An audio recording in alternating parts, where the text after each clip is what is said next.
Enchaînons cette fois-ci avec Lifehouse. Comment vivre avec un patient atteint de la Covid, confiné à la maison? Comment gérer son séjour en quarantaine avec ses proches? Élément de réponse, c'est dans ce reportage. Mireille Esson vient de loin. 10 jours de confinement strict dans sa propre maison. Donc je suis restée dans ma chambre enfermée et ce n'est pas toujours évident avec les petits qui veulent à chaque fois être à côté de vous. Donc c'est principalement comme ça que ça s'est passé. J'étais vraiment enfermée dans ma chambre pendant tout le temps que j'ai été malade. Assignée à résidence dans sa chambre à moins de 12 mètres carrés, l'ex-patiente atteinte de Covid-19 a vécu une expérience hors du commun. L'ex-symptôme s'étant déclaré, Madame Esson n'a pris aucun risque. Une distanciation sociale s'est imposée dans sa demeure. Reclus dans sa chambre, ses enfants n'y avaient pas accès. Ce n'est toujours pas évident parce qu'avec une maladie comme celle-là, même les enfants sont informés, ils sont au courant que voilà, il ne faut pas approcher les personnes qui sont malades. Donc j'ai dû rester enfermée dans ma chambre. Heureusement que la maison a un peu d'espace, donc chacun pouvait rester un peu dans son coin. Donc je suis restée dans ma chambre enfermée. Une situation et un nouveau mode de vie difficile à digérer pour ces derniers. Ce qui était le plus difficile pour les petits, c'est qu'ils ne pouvaient pas m'approcher. C'est qu'ils ne pouvaient pas m'approcher, faire des bisous et ainsi de suite. Donc ils devaient rester à distance, donc me parler à distance.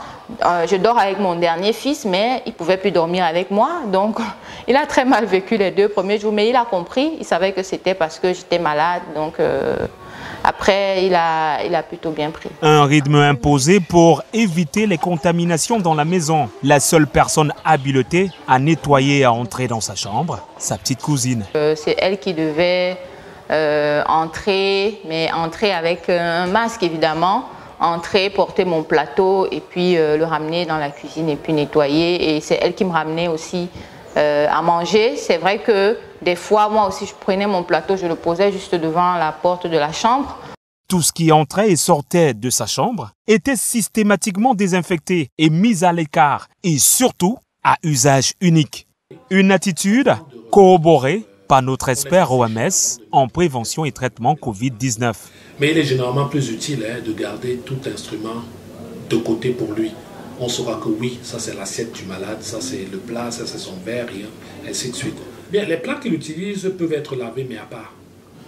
Mais on n'a pas besoin de gants pour ça, parce que quand on utilise de l'eau et du savon, ça nettoie déjà normalement tout. Donc, dès que c'est sorti de sa chambre, de sa zone de confinement, on amène à la vaisselle et on lave tout simplement. Et quand on lave, on nettoie l'endroit qu'on a lavé avant de remettre sur... on laisse assécher avant de mettre, peut-être mélanger dans les autres. De nouvelles pratiques doivent être instaurées durant ce confinement, tant sur l'usage des toilettes. L'avantage serait d'avoir des trous, parce qu'avec des trous, on ne touche à rien.